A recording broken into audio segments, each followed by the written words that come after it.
Robert Twiss. He's a PhD candidate at University Center for Comparative Literature.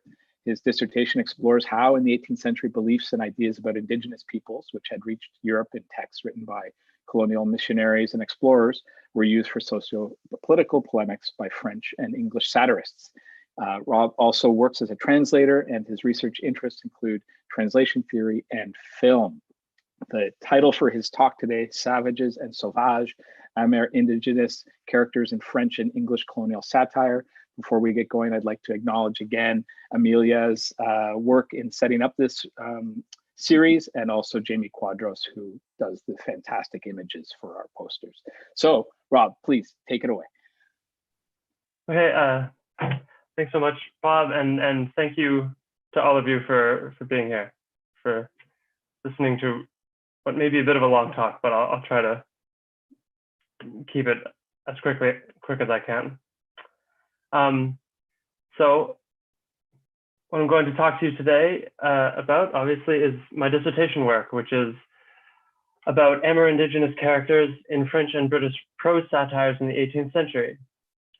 The early 18th century marks the beginning of the commercial book industry in Europe, and one of the first genres to become popular are travel narratives, which are attractive to readers because they provide exoticism and excitement, but also information.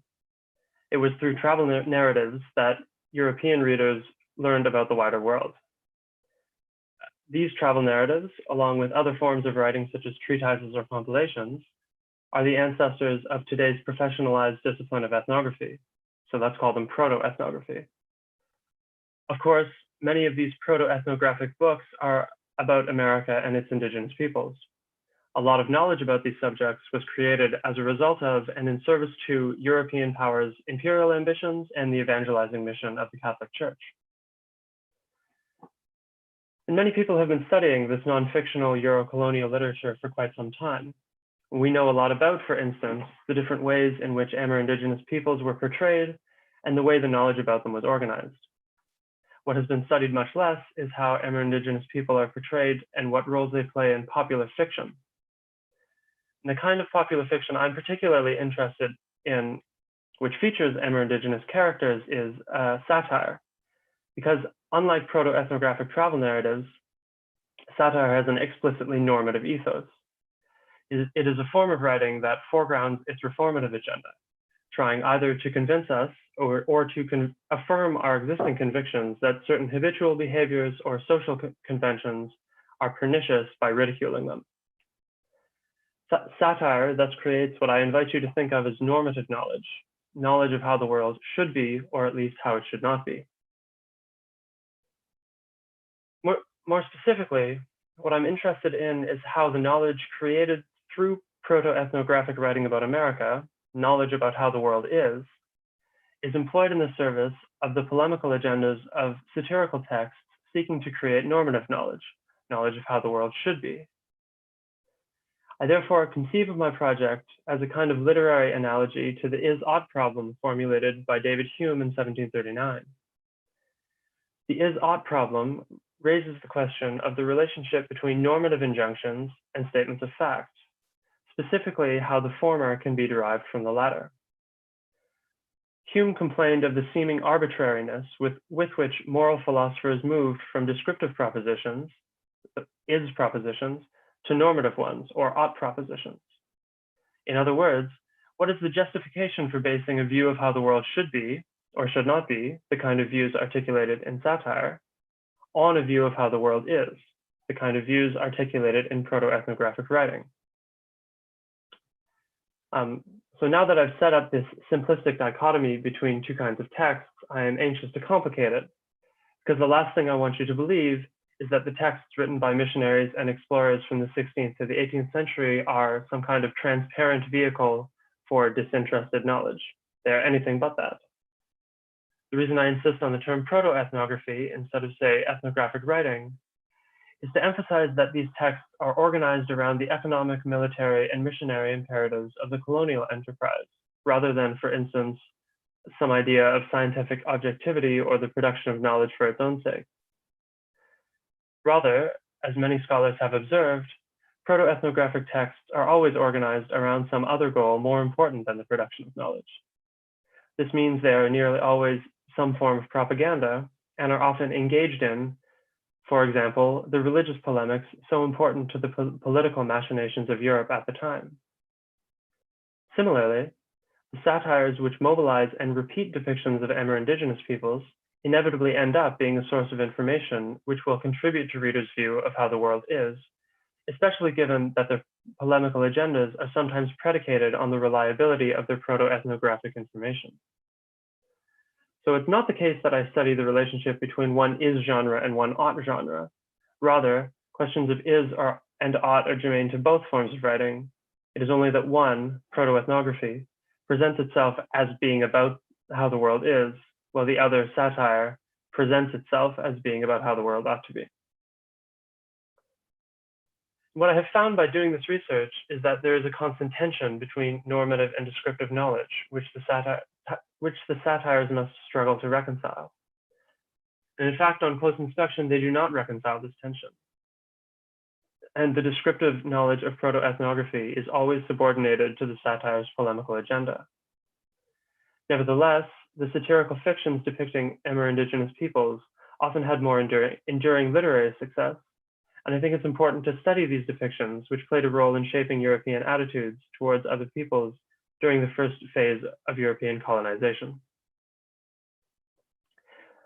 To explore these dynamics in more detail, I'm going to talk to you first about a little known but very important text by a French author named La Hontan, and then about a very well-known English text, Gulliver's Travels, which may be more directly related to European colonialism than most people realize.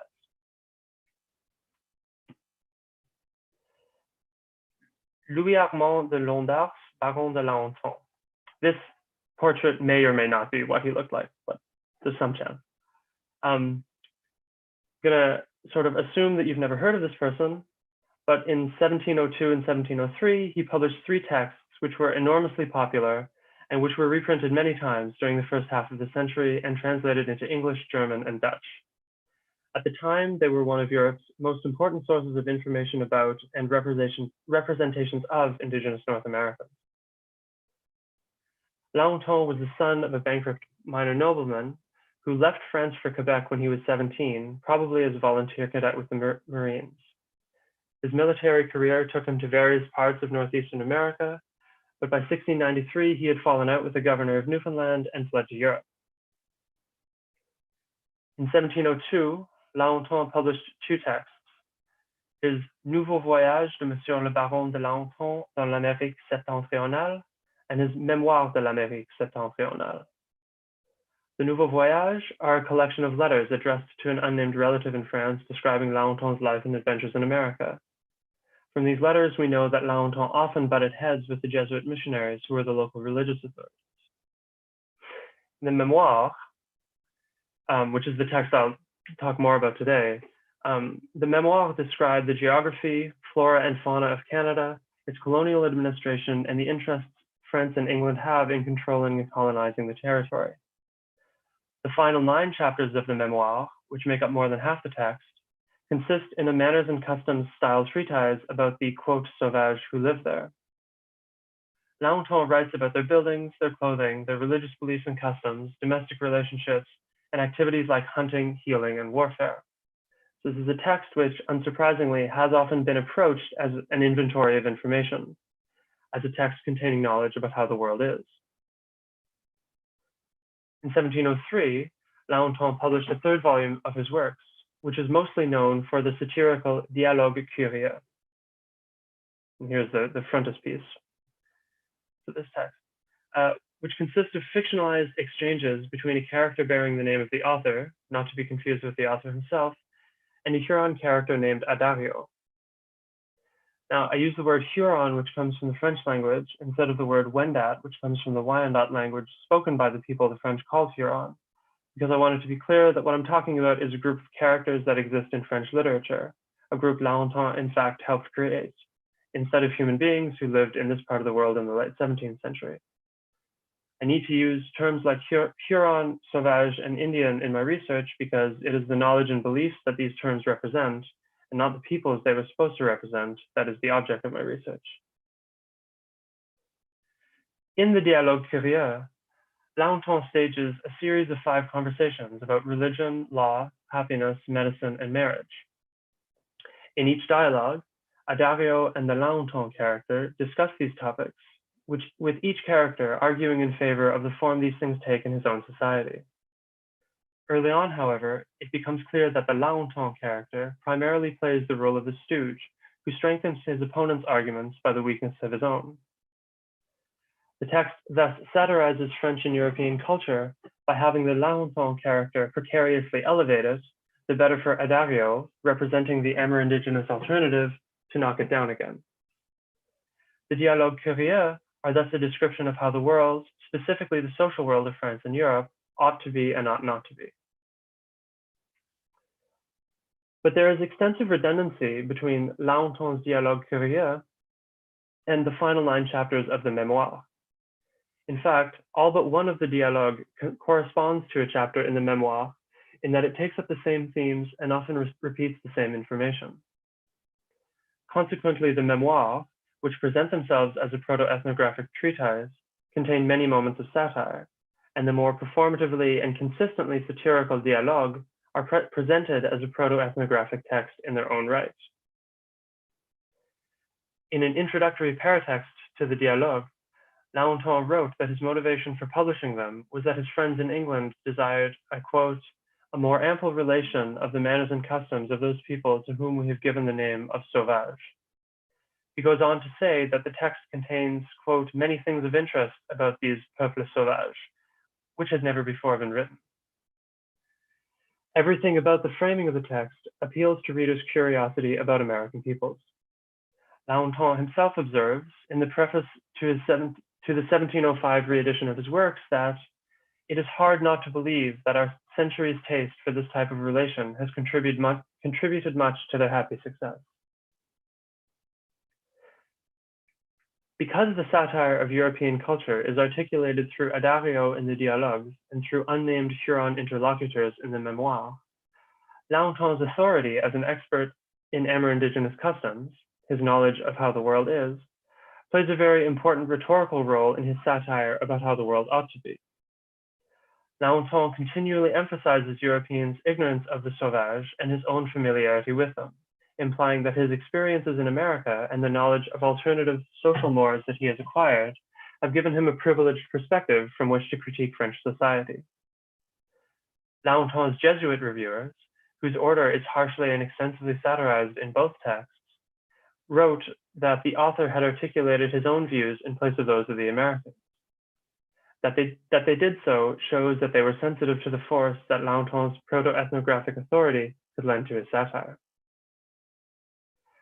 What does this satire look like? What alternative does Addario offer to French customs which make the latter appear ridiculous and pernicious? It is a primitivist utopia unfettered by the conflicts caused in France by religious confession, social rank, and especially money. Laonton's Hurons thus embody the idyllic golden age often associated with Amerindigenous societies, a presentation informed in particular by the Adam and Eve story in the book of Genesis and by classical Mediterranean literature. The most famous articulation of this primitivist view of America comes from Michel de Montaigne, writing more than a century earlier. In his essay of Cannibals, Montaigne attacks what he sees as the chauvinism of his compatriots, their tendency to falsely elevate French religion, political organization, and all ways of doing things. He argues against this chauvinism with a portrayal of the so-called cannibals of Brazil as being a simple society free from all the encumbrances of civilization. Like Laonton, Montaigne is at pains to insist on the reliability of his information because it is crucial to his argument. Montaigne became one of the first European authors to use proto-ethnographic information about Amerindigenous peoples for polemic discourse when he wrote that those people have no trade of any kind, no acquaintance with writing, no knowledge of numbers, no terms for governor or political superior, no practice of subordination or of riches or poverty, no contracts, no inheritances, no divided estates, no occupation but leisure, no concern for kinship except such as is common to all, no clothing, no agriculture, no metals, no use of wine or corn. Among them, you hear no words for treachery, lying, cheating, avarice, envy, backbiting, or forgiveness. Note how this list of social evils ends with a list of words which, by their absence, spare their people from lying, treachery, cheating, avarice, and so on. Things to which we infer they might fall prey if only they could speak of them. The idea that so-called primitive languages lacked words for certain things is a very common trope of the proto-ethnographic literature about America, and it is one Adagio invokes to begin the conversation about laws when he says, "That's enough talk of religion. Let us come to what you call laws. As you know, we are ignorant of this word in our language." Adagio and the Laonton character then go on to discuss colluding false witnesses and confessions obtained by torture, ignorant and corrupt judges, and unjust laws that punish the needy but ignore incompetent doctors and gamblers. All things plaguing France which are apparently unknown in America. Adagio's description of Huron life is really an inverted description of European life. The material discussed by Adagio and the Laonton characters in Des Lois is almost exclusively limited to the many vices of Europe with which Laonton's readers were already familiar. Nowhere are we told anything about the regulation of Huron society, which is presented as without need of regulation, coercive or otherwise. Similarly, Laonton invokes Huron religious views to satirize the Jesuit order when their strict doctrine is made to appear ridiculous in contrast to what he depicts as the undemanding naturalist deism of the Hurons. De la Religion is the first and longest of the dialogues between Laonton and Adagio, and it overlaps extensively with the other chapters in the memoir, another chapter in the memoir entitled Croyances des Sauvages et obstacles à leur conversion. Both chapters invoke the same arguments against Christian doctrine. For example, God must be a capricious tyrant if he allows suffering. The inconsistency and falsehood of so many written documents undermines the credibility of Holy Writ, and the existence of and conflicts between different Christian sects proves the arbitrary and contradictory nature of Scripture and hence its human origin. Both chapters also point to the same hypocrisies among Europeans, who worship wealth more than their God, work on Sundays, fail to honor their parents, sleep around, murder each other, lie and slander each other, commit adultery, and steal. In fact, the importance of satirical polemics to both De la Religion and the chapter from the Memoir ultimately leaves little space for the description of Amerindigenous beliefs and religious practices.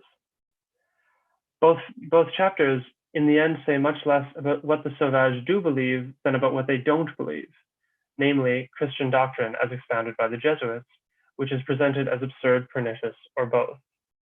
As in Des Lois, European realities are the overwhelming focus of these chapters. In portraying Huron society as a kind of inverted Europe characterized by having none of the problems familiar to his readers, Laonton's writing shares much with popular utopian narratives published in 17th century France. Like other utopian societies, that of Laonton's Hurons is perfectly homogeneous. The lack of internal disagreements or differences is emphasized throughout the dialogue.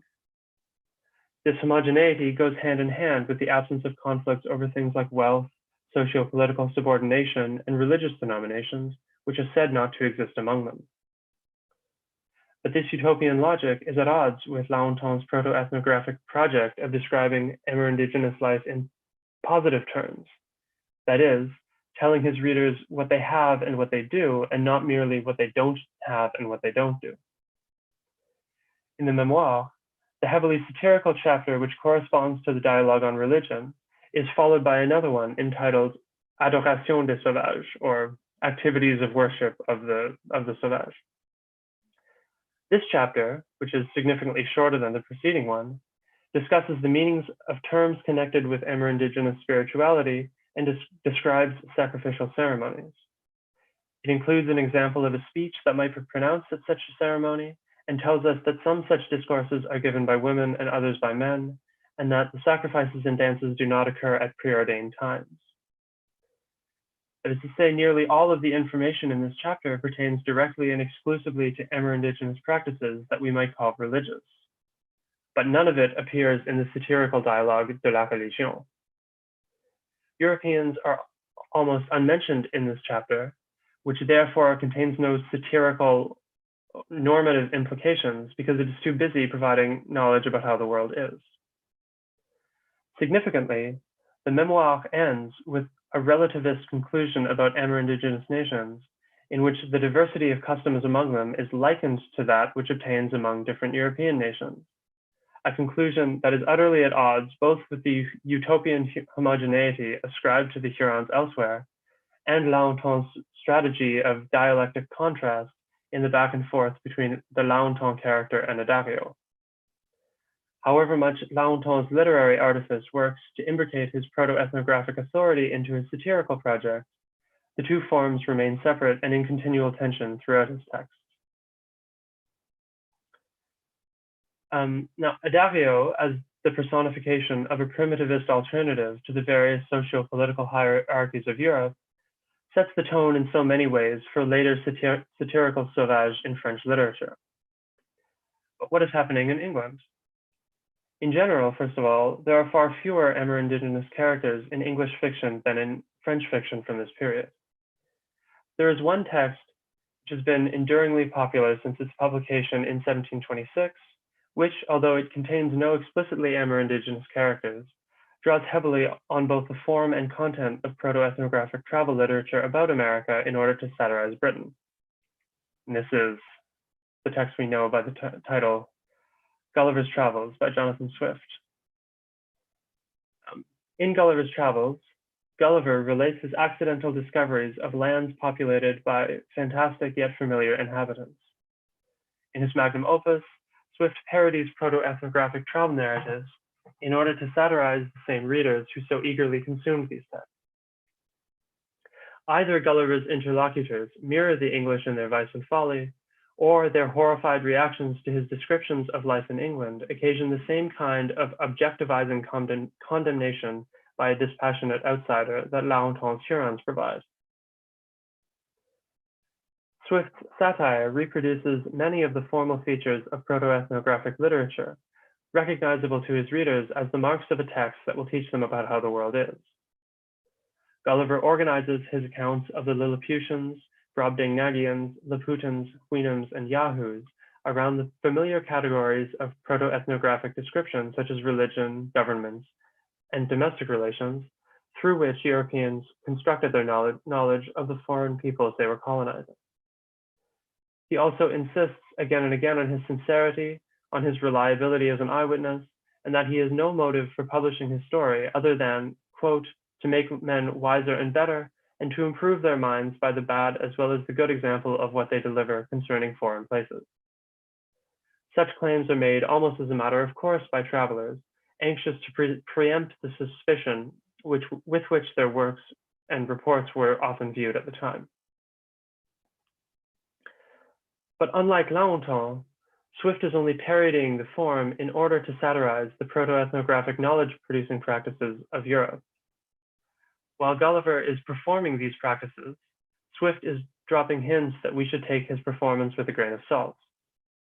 For a start, the word gull was used at the time to mean a credulous person or a fool, someone who is easily deceived. Gulliver thus shares the root of his name with the word gullible. Furthermore, Gulliver emphasizes his sincerity and truthfulness at strange moments when they appear unnecessary, as when he goes out of his way to insist that he is not lying when he says that a Houyhnhnm allowed him to kiss its hoof. Finally, the text implies in various ways that Gulliver, certainly by the end of his final voyage, has lost his mind. This is at least the impression he gives to the sailors who rescue him and to his neighbors when he returns to England. Gulliver's unreliability satirizes both the authors who employ the same forms he does, as well as the readers who put their faith in them. And here this is a re-edition of Gulliver's Travels from 1735, which has here splendide mendax. I don't know how to pronounce it in Latin, but it means gloriously false or splendidly mendacious or something like that. But Gulliver's Travels also draws on stereotypes about Amerindigenous peoples which emerged out of proto-ethnographic writing. These stereotypes proved to be effective vehicles for satire, especially in the fourth part of his book, Gulliver's Voyage to the Country of the Houyhnhnms. The Houyhnhnms are talking horses with prehensile hooves, and they are in fact an amalgam of classical primitivist virtues, superhumanly rational beings, much like Adario and his Hurons, who are free from all the evils plaguing European civilization. But the Houyhnhnms are not the only inhabitants on their island. In fact, the Houyhnhnms have regulated their society so perfectly that the only problem they have left is to decide whether or not to exterminate the Yahoos. The Yahoos are bestial humanoids who embody, in the words of Juan Pau Rubias, the savage as representing minimalist humanity, that is, men living in a state somewhat close to, but not identical with, animals. Perhaps the most well-known representation of this minimalist humanity comes from Thomas Hobbes in 1651. It is interesting to compare what Hobbes has to say with Montaigne's portrait we saw earlier. What both passages have in common is that they take their rhetorical power not by illustrating anything about so-called primitive life, which appears for Hobbes undesirable or for Montaigne desirable, but by instead positing the absence of those features of civilization that are desirable or undesirable, respectively. In such conditions, says Hobbes, there is no place for industry because the fruit thereof is uncertain, and consequently no culture of the earth, no navigation nor use of the commodities that may be imported by sea, no commodious buildings, no instruments of moving and removing such things as require much force, no knowledge of the face of the earth, no account of time, no arts, no letters, no society, and, which is worst of all, continual fear and danger of violent death, and the life of man, solitary, poor, nasty, brutish, and short. Hobbes is trying to frighten his readers by threatening them with the absence of the essential goods provided by civilization, my personal favorite of which is instruments of moving and removing such things as require great force. I really wouldn't want to lose those. But this means that every reality he invokes in service of his normative argument is a reality of Europe, and his depiction of life among, and I quote Hobbes, the savage peoples in many places of America, end quote, in fact makes reference to no American reality. It is, like Montaigne's, a non-description. Whether in the service of primitivist idealization or brutalizing denigration, European authors only ever invoke the fact of Amerindigenous difference to support a given ideological position. They never managed to invoke the specific forms this difference could take. But anyways, it is these two incompatible stereotypes of minimalist humanity or of the classical ideal of virtue that Swift invokes to satirize the English by identifying them with the former and distancing them from the latter. But while Laonton presents his primitivist Hurons as an option available to any French person who will simply live according to the reasonable laws of nature, Swift is much more essentializing in his attribution of identities. That is, the Houyhnhnms represent not proper conduct, but unattainable ideals, while the Yahoos are repeatedly equated with Gulliver and his compatriots in ways that preclude the kind of transcendence Adario wishes for the French. Gulliver comes to understand his Yahoo nature in chapter 8, when, oppressed by the heat, he strips himself naked and goes down to bathe in a river.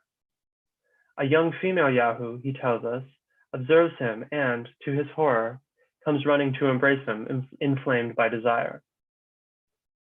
After this event, Gulliver reports that, quote, he could no longer deny that I was a real Yahoo in every limb and feature, since the females had a natural propensity to me as one of their own species. It is significant that Gulliver is naked when he has this epiphany. The nakedness of so-called primitive peoples is very often referred to in proto-ethnographic literature, where the absence of clothing has the same ideological fluidity as other forms of Amerindigenous difference, always articulated as absence. When Gulliver explains clothing to his Huina master, it is coded as a form of deceitfulness, in contrast to the innocent and guileless nakedness of the Huinams, who have nothing to be ashamed of and nothing to hide. In chapter 8, however, the fact that Gulliver's naked body inspires a fit of lust in a female Yahoo clearly indicates that Swift is invoking the other stereotype about indigenous nakedness, which appeals to, in Mary Nyquist's words, the powerful fantasies and anxieties about unregulated, promiscuous sexuality that nakedness arouses. Nyquist has shown that the attribution of nakedness to African or American indigenous peoples is meant to underscore their shamelessness, and therefore, again in her words, their properly civilized interiority. The Yahoo's nakedness therefore goes hand in hand with their incapacity for reason, which explains their inability to share resources or organize themselves into even the simplest of social structures. Gulliver repeatedly refers to the Yahoos with phrases like brute animal or the most unteachable of brutes, the word brute denoting in particular a lack of reason, sense, or intelligence. And so this is the deficiency attributed to the English via the emphasis on their Yahoo nature, which is familiar to Swift's readers from the many portrayals of savage Americans as well as Africans and Irish, with which they were familiar from proto-ethnographic writing. But this is not the only literary tradition Swift is invoking to satirize his readers. Unsurprisingly for an Anglican minister, Swift groups the vices he attributes to the English according to a familiar normative cartography of deadly and venal sins.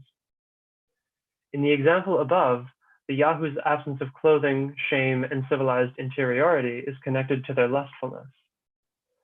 Gulliver's conversations with his Huina master, which take the form of a kind of comparative ethnography of the Yahoos and the English, emphasize their malicious, prideful, lazy, avaricious, jealous, and gluttonous natures. Swift translates the minimalist humanity of savage Americans into Christianity's traditional view of a fallen human nature. His unflattering identification of his readers with Yahoos is meant to provoke them to penitence. I think that Swift's parody of the knowledge-producing genre of proto-ethnography should be read as an admonition to his readers that they should look within instead of without for their soteriological needs. The conceptions of primitivism and savagery on which Gulliver's fourth book is predicated are part of Europe's conceptual or intellectual conquest of the world, inextricable from its military and political expansion. Sinful nature, traditionally linked by Christianity to the acquisition of knowledge, is connected in Gulliver's Travels to Britain's growing aspirations at home and abroad, when Gulliver tells his Huina master that, although England produces everything and that its inhabitants need and more, quote, in order to feed the luxury and intemperance of the males and the vanity of the females, we sent away the greatest part of our necessary things to other countries, from whence in return we brought the materials of diseases, folly, and vice to spend among ourselves. And in a remarkable passage, which begins the book's final chapter, Swift offers a scathing critique of European and British colonialism, in which the would-be colonial subjects are described merely as harmless and kind. They are a far cry from the savage and barbarous Yahoos repeatedly identified with their colonizers, but neither are they associated with the superhumanly virtuous and rational natural man on whom the Huinams are based. Swift's parody of proto-ethnography, including through the juxtaposition of its incompatible stereotypes, is inviting his readers to forget both their personal worldly ambitions and their national imperialist ones, and to look within rather than without once they understand that they are no better than Yahoos.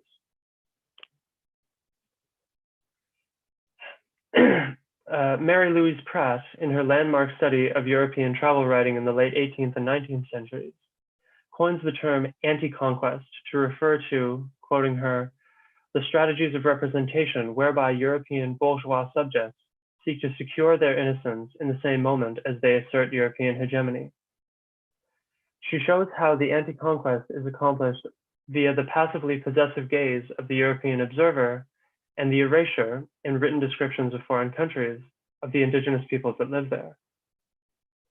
I would like to propose that the satires I study can be seen as another form of, or at least analogous to, this anti-conquest, in that they displace and subordinate the knowledge about Amerindigenous peoples created by the proto-ethnographic literature on which they are based in favor of their own social, political, or religious polemics. This knowledge about how the world is, therefore ends up existing only in support of an argument about how Europe ought to be.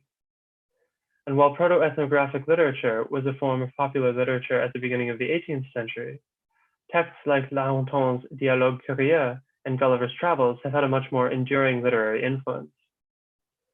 These texts are therefore part of the process by which, as Sylvia Wynter has described, Western Europe came to overrepresent its own self-conception as if it were that of the human itself, both as a result of and in order to justify the continuation of its colonial expansion. The anti-conquest in literature is part of the West's epistemic conquest of humanity, which is of course inseparable from its military, material, and political conquest.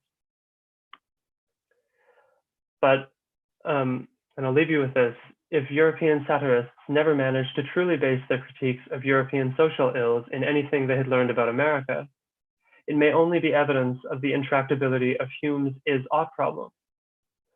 Hume's own conclusion, by the way, was that, quote, that the distinction of vice and virtue is not founded merely on the relations of objects, nor is it perceived by reason. And I'll leave you with that reflection, decide what to think of it on your own. Thank you very much for listening. Great, Rob, thank you so much. That was really, really compelling and thought-provoking. We've definitely got some time for questions or comments, and I'd invite anyone just to sort of either raise their hand or unmute. We're a small enough group. Amelia, you'll let us know if there's anything on YouTube. Who'd like to start? Don't make me point.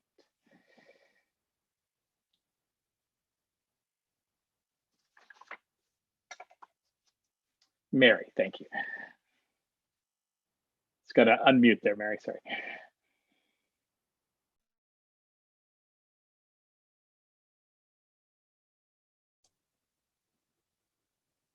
Okay, it's a minor, it's actually just a request for clarification. If you could just read the last line again and sort of clarify what we're to be thinking about.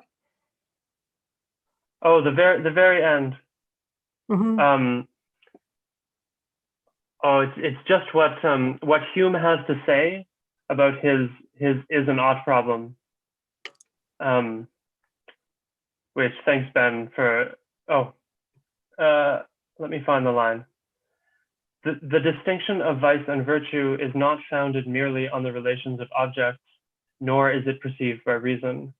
In other words, he says that it is not possible to derive normative propositions from empirical or descriptive ones. Okay, thank you.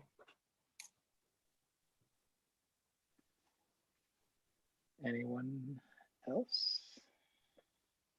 Do you want to just sort of explain how you see that particular statement? I mean, just to spell out how you see its relation to the argument you've been developing? Mm-hmm. I guess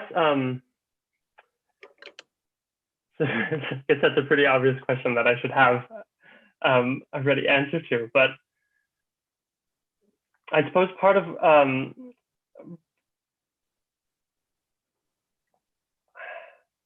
I suppose it maybe explains the, like, if we can agree with Hume that we can't base normative propositions on let's say empirical ones, it kind of maybe explains the subordination of knowledge about or like knowledge that emerges from proto-ethnographic writing, its subordination to satirical polemics. So what I think is really important is that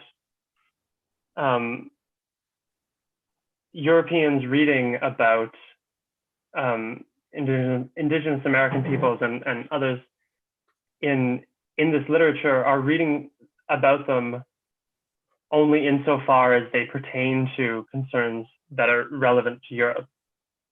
And so they are just sort of assimilated into European social reality, and are not sort of an object of knowledge sort of by themselves,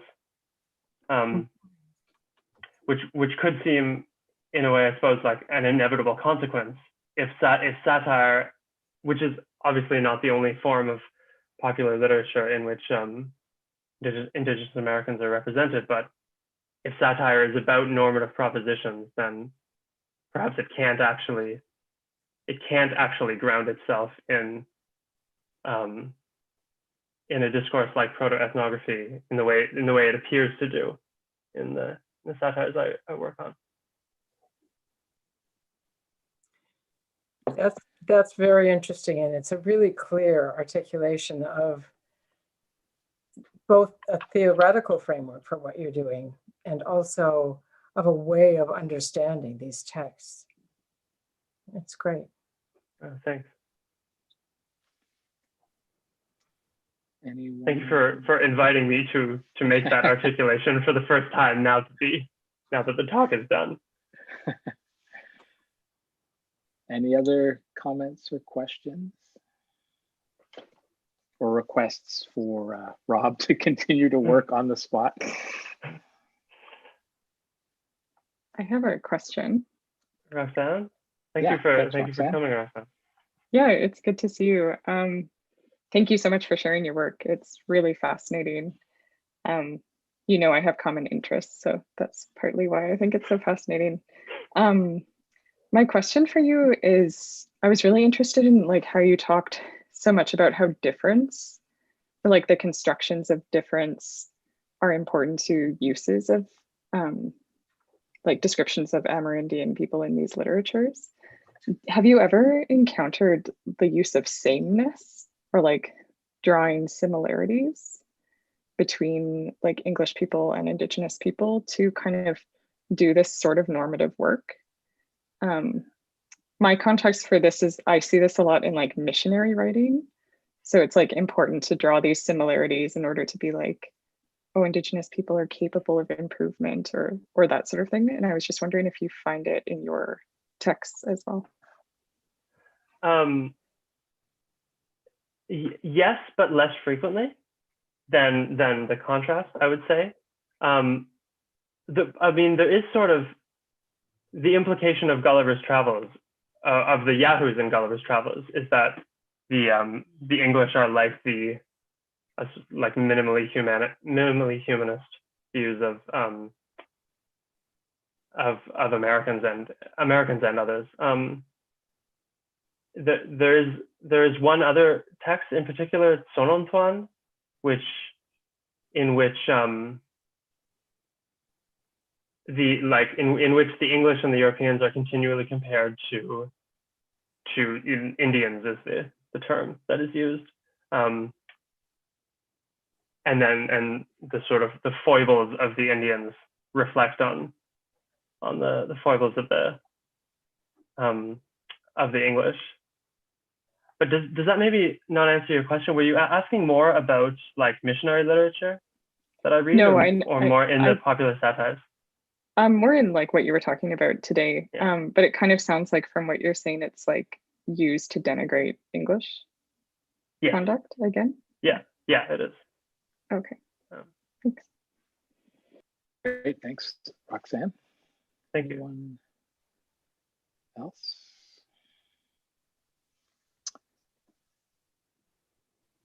Yeah, Ben, please. Thanks, Rob, for that really fascinating talk. I mean, you know, we have some interests in common in a number of ways, but I just want to, I think there's a question in here. But what you've got me thinking about is the question of the extent to which Swift is taking up a kind of meta-satirical position or something, where rather than using, or in a more complex way at least, using some imagery.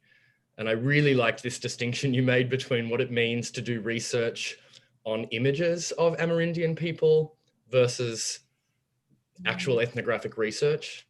And, you know, there's a huge epistemological question over the extent to which that can now be done in terms of the sources that we have. But like, I'm thinking of the other very famous, well, the citation of the Montaigne that you read, right, in Shakespeare's Tempest, and this question of how to read the character of Gonzalo, who's like the, you know, the wise counselor who makes the speech, famously grifted like the bulk word for word, right, from that of Cannibals. And there's a line of reading, which is that he is, you know, he is a kind of good figure in the play, but that, you know, we're right to sort of have an ear for those two characters that ridicule him, saying things like, he'll take this island home and give it his son for an apple. One of the famously kind of inscrutable lines in the play, that we're right to sort of read a kind of ridiculing of him as a figure. There's a kind of like a quasi-satirical, I mean, arguably there's a satirical angle that one can have on that. And there's a line in the play as well elsewhere, like, "Travellers ne'er did lie, though fools at home condemn 'em," right? So that already by 1611, there is this well-established trope of like the dubiousness of travel literature and all of the forms that it informs, that you've, you know, sort of so beautifully laid out. So I suppose I'm wondering if I'm right in reading in your analysis that Swift is giving a sort of something like a meta satire where the object becomes these you know, these assumptions and these the way in which, as laid out, right, that these stories, these anecdotes, these crazy stories about people with no necks come to function in a specifically European discourse that is rightly lampooned. And, you know, and I wonder whether you sort of see that as a kind of Shakespearean heritage, because I want to read Shakespeare that way, and it helps me, I suppose, to think of Swift as taking up some of that. I don't know. Yeah, I think that I agree that that's how that passage works. In that when Gonzalo delivers that speech, which is taken from Montaigne, I think like we're both supposed to, like, in a sense, be on Gonzalo's side, but also like laugh at him a bit. And in Swift, there is a similarly complex and like perhaps contradictory thing happening, where in a sense these portrayals are meant to be endorsed or believed in, but also they are undermined, both through the parody of the discourse and through their incompatibility. But they still need to sort of stand to do the satirical work that they're doing. Because it's almost Montaigne that's being satirized then, if you read it that way, right? Mm-hmm. Like Gonzalo just gives this long speech about what he would do if he had dominion of the Isle, you know, and it is based on this utopic vision of, you know, how things would be if we didn't have the ills of Europe. But it is, I think, sort of patently ridiculous at the same time. And anyway, thanks so much. Mm-hmm. Thank you. Okay. Thanks, Ben. Katya, then Andreas and Andrew. Okay. I loved your talk. I have like just asking you information. Are you like bringing the argument that in any event, the savage, or, you know, that figure is instrumentalized for like a bit the Western's redemption? Is that that the fact, like, even if it's satirizing the proto-ethnographic and everything, is it like in any event, it's always the figure of the colonial subject that is instrumentalized, so to bring progress to the Westerner, may it be moral or may it be economic? Yes, in a sense. And I have another question for you. You said that these types of proto-ethnographic travel on, and like talking about le sauvage, were more, c'était plus par les Français. Il y en avait plus par les Français, more by the French than the English. Yes. Do you know why? I was just curious. It's like a point of information. It's a really interesting question. It's a really interesting question, and I'm not really in a position to answer it. I can't really give you a very good answer, but here are two, let's say, explanations. One is that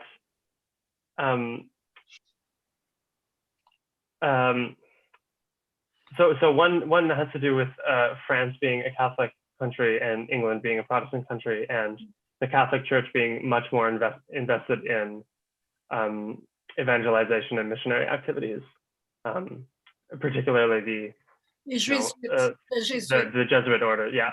And that is probably really the big one. Okay. Like really the big reason, because it's not even really the nation of France, but it's the Jesuit order that produced the bulk of the texts about America from the 16th through the 18th century. The other one that is really interesting, I think, is that economically, my understanding is that the French relied more on fur trading and the English relied more on agriculture, which means that like the resource extraction strategies of the French were predicated on being able to interact with and having good relations of trade, and the economic strategy of the English was predicated on having space that they could control and keep other people out of. Yeah. So thank you so much. Thank you. Okay, thanks for that. Katja. Thanks, that good question. Yeah. Andreas. I have two comments and one question. I'll give you the question first because there is something I didn't quite get when you talked about Hobbes and primitive life. You mentioned something, the aspects of desirable aspects, and then civilization. I didn't get that element. If you could bring it back, that would be great. And I have two comments. One about the lady who asked about spirituality. That is, in fact, in some texts by missionaries, you have that. It's mostly a clash of spirituality, but on the other hand, there's a lot of affinity. And that makes these texts, the Jesuit texts, interesting. One of the ways to think Native American otherness at the time was spirituality. Of course, mostly they were going in the wrong way. But what is ironical, that in the 19th century, when Western people thought about Native Americans, there is the story of Mother Earth emerging. Some scholars say, very contested by Native people, that this is a reaction to Western colonialism, in the sense that it is framing one's own identity in terms that are understandable to the Western colonialism. So today's touch on this would be environmentalism, right? The link between Western environmentalism and Native American relationships to the earth. There's a lot of misunderstanding in there. There is a lot of affinities in there, but one really needs to look at this. The second comment is about Montaigne.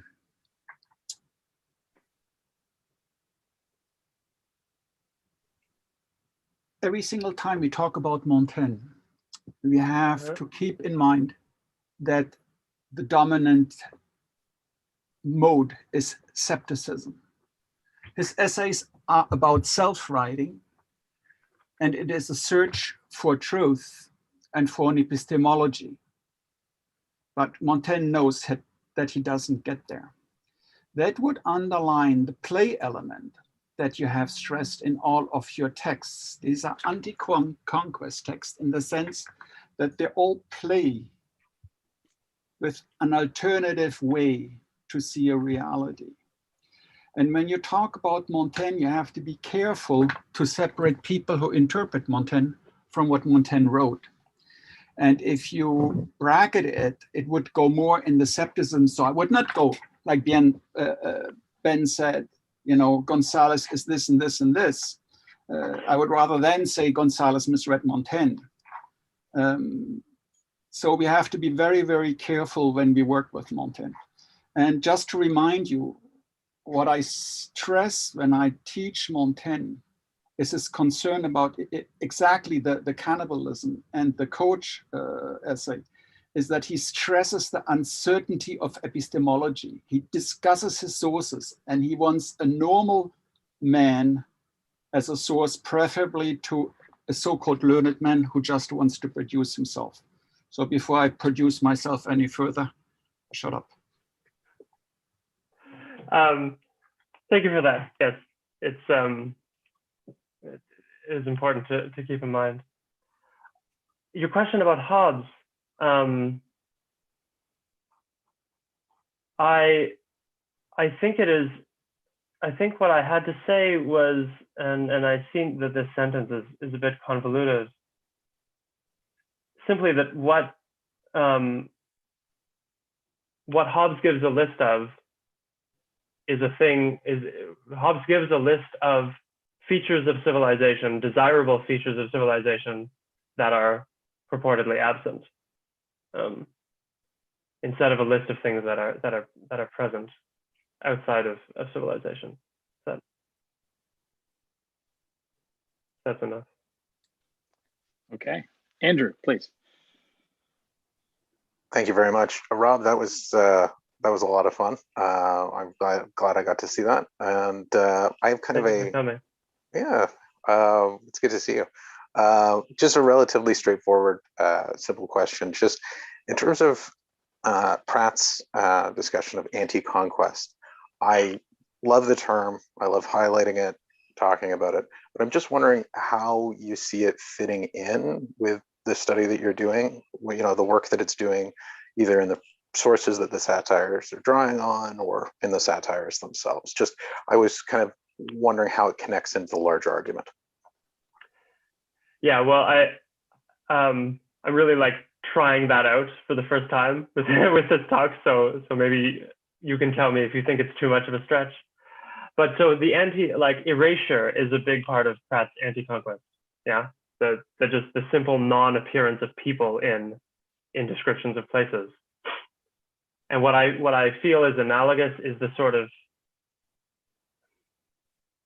the disappearance of like actual questions of relationality, of the relationship between Europeans and Indigenous Americans, in favor of questions that are just about European social problems.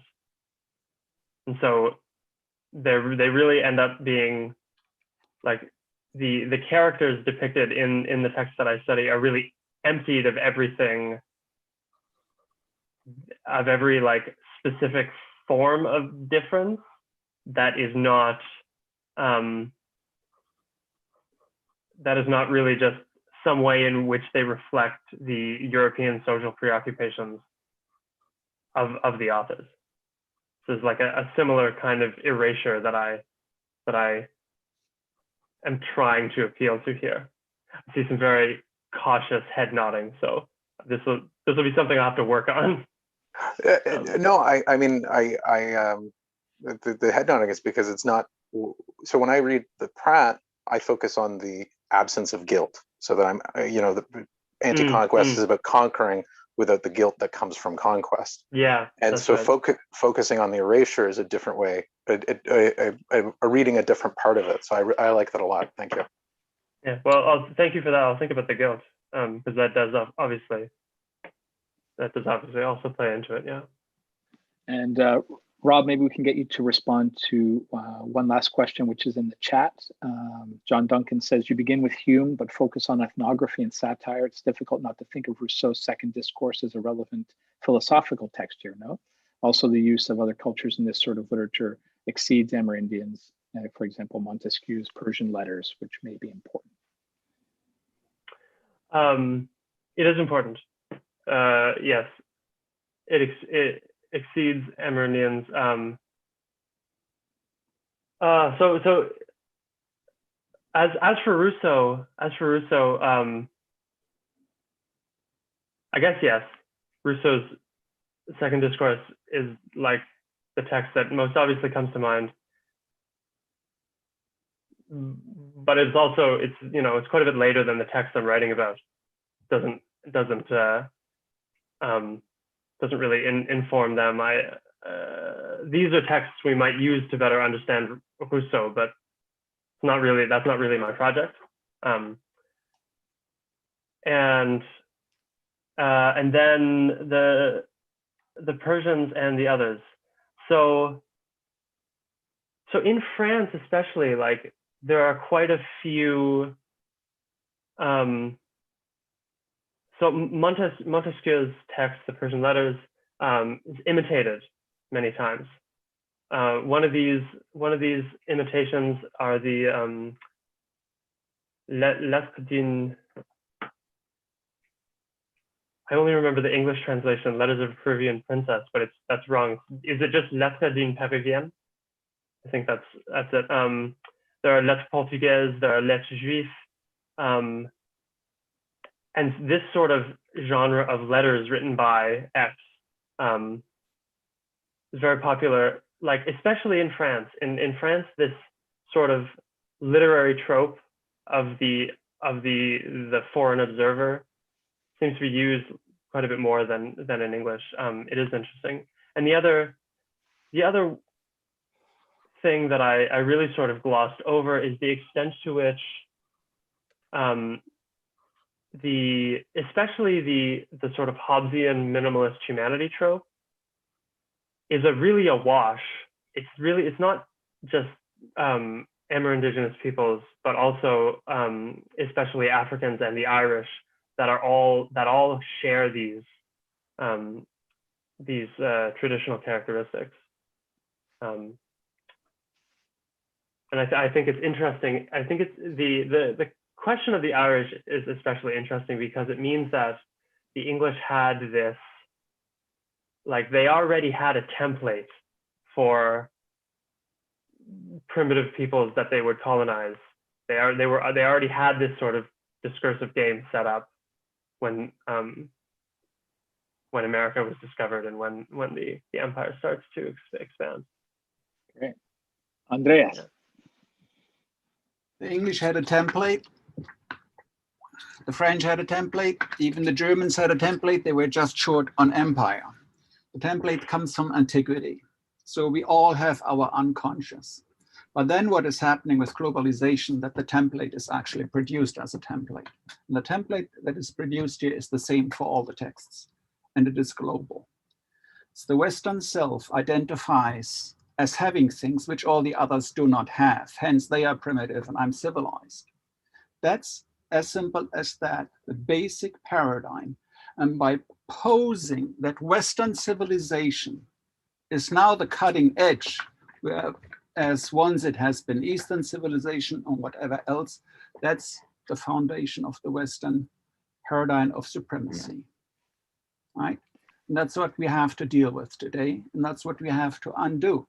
So I'm very happy about the question of Montesquieu, because all of these texts share what you're working on. And all of these authors play. And you have some who play more, and you have others who play out of philosophical concern.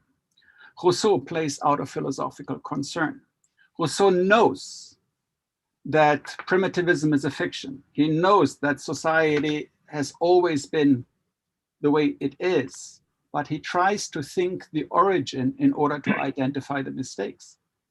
Okay, but again, it's the same attempt to define who we are compared to those who we are not. And one of the paradigms we mostly use is what I call the paradigm of deficit. They don't have this, they don't have that, they don't have this. Ironically, there's always a but in these sentences. They don't have this, but we only quote the they don't have this. We don't look any further. Thanks. Thank you very much, Andreas. And thank you everyone for coming out. Thanks especially to Rob. Let's all give him a round of virtual, not virtual, I'm gonna clap. This was really a great colloquium. Thank you so much for everyone for contributing, everyone for coming, giving their time and their expertise to help push a project along. This is great. I will just remind you that we are now done our doctoral fellows talks, but we have the annual Northrop Frye Center lecture on March 26th. It's called The Scarlet Thread, Unraveling the Fabric of Crime, with Professor Alison Matthews David, who is the author of Killer Fashion. She's from Ryerson. It's going to be a great talk, so I really encourage everyone to come out for that. And on March 30th at 4 o'clock, we have our undergraduate fellows presenting, which will that's also very great. So thank you all very much for your time. Thanks again, Rob. Fantastic job. And I look forward to seeing you all on the 26th. Bye-bye. Thank you. Thanks very much, everyone. Great, Rob. Bye.